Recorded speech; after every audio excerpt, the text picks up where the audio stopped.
ያው እንደነገርኳችሁ ፕሮጀክቱ በተባለበት ጊዜ ማለቅ አለበት። ስለዚህ እናንተም በምትችሉት አቅም አሪፍ አድርጋችሁ ለመስራት ሞክሩ። በቃ ያልገባችሁ ወይም ጥያቄ የፈጠረባችሁ ነገር ካለ መጠየቅ ትችላላችሁ። ስለዚህ ማንም የለም። በቃ ጨርሰናል።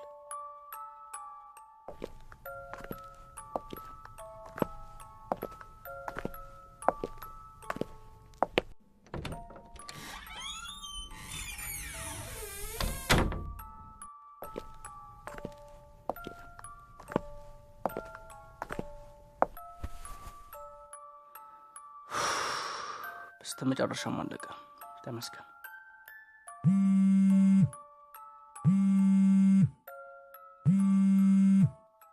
ሄሎ፣ ስማ፣ ችግር ተፈጥሯል። የምን ችግር? ሬሳው ጠፍቷል። ምን? እንዴት? ማን ወሰደው? አላውቅም። ቆይ በደንብ ደብቀው ብያል ነበር እንዴ? ቢያንስ ሬሳውን የምናስወግድበት ቦታ እስክናገኝ ድረስ እዛ ቤት ውስጥ በደንብ ደብቀው ብዬ ነበርኩ። እንዲያው በደንብ አድርጌ ነው የደበቅኩት። የቤቱ በርም ሆነ መስኮት አልተሰበረም። ቤቱን ከፍቼ ስገባ ግን ሬሳው የለም። አቦ አፈር ብላ መጣውሽ ይጠብቀኝ።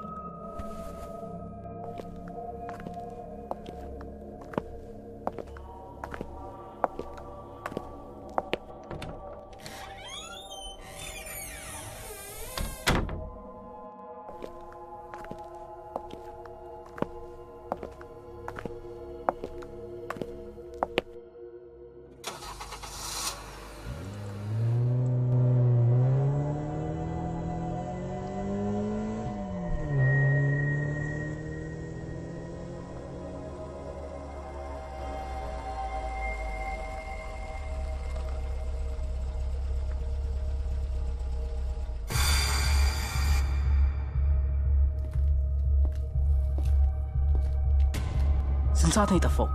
አላውቅም። ብቻ ግን ቤቱን ከፍቼ ስገባ ያ ሬሳ ከቦታ የለም። እሺና በድጋሚ ቼክ ማድረግ አለብን።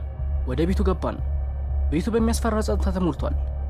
ከስራ ወጥቼ ወደ ቤት በሚሄድበት ሰዓት ነበር ያቺ ልጅ ወደ መኪና የገባችብኝ። በጣም ደንግጬ ነበር። ወደ ሆስፒታል ልወስዳት አስቤ ነበር፣ ግን ሞታለች። ስለዚህ እሷን ለማስወገድ ወሰንኩ ማለት ነው። ምን አይነት ጨካኝ ሰው ነው ልትሉኝ ትችላላችሁ። ነገር ግን ሚዲያ ላይ ታዋቂ ሆናችሁ የነገር ቢያጋጥማችሁ ተመሳሳይ ነገር ነው የምታደርጉት። ድሮ ቤተሰቦች የኖሩበት የነበረበት ቤት ነበር ያስቀመጥኳት፣ ያው ለጊዜው። ከዛም በበነጋታው አንድ ጫካ ውስጥ ወስጄ ቀብራታለሁ ብዬ አስቤ ነበር። ቤቱ በጣም ጨለማ ከመሆኑ የተነሳ ውስጥ ያሉትን ነገሮች እንኳን ማየት አልቻልኩም። የስልኬን መብራት አብርቼ ቤቱን መፈተሽ ጀመርኩ።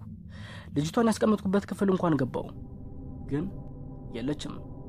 ልጅቷን በምንፈልግበት ሰዓት ነበር ከሳሎን ቤት ውስጥ የሆነ ድምጽ የሰማ ነው። በድንጋጤ ሁለታችንም ተያየን። ምንድን ነው? እኔ እንጃ፣ ምን አውቃለሁ። ቀስ ብለን ወደ ሳሎን ሄድን። በዚህ ጊዜ ነበር ደንግጬ ቆሜ የቀረሁት። በመኪና የገጨዋት ልጅ ሶፋ ላይ ቁጭ ብላለች። ሰውነቷ ገርጥቶ ነበር። አይኖቿም ህይወት ያለባቸው አይመስሉም። በሚያስጠላ ፈገግታ ፈገግ ብላ ያየችኝ ነበር። ምን ማድረግ እንዳለብኝ አላውቅም። የኛን ድንጋጤ አይታ ፈገግ አለች። ለማምለጥ ፈልገን ለመሮጥ ብንሞክርም ነገር ግን ሰውነቴን ማንቀሳቀስ አልቻልኩም። ያችም ልጅ ከተቀመጠችበት ተነስታ ወደኔ ከመጣች በኋላ አንገቴን ስትይዘኝ ሁሉ ነገር ጨለመ።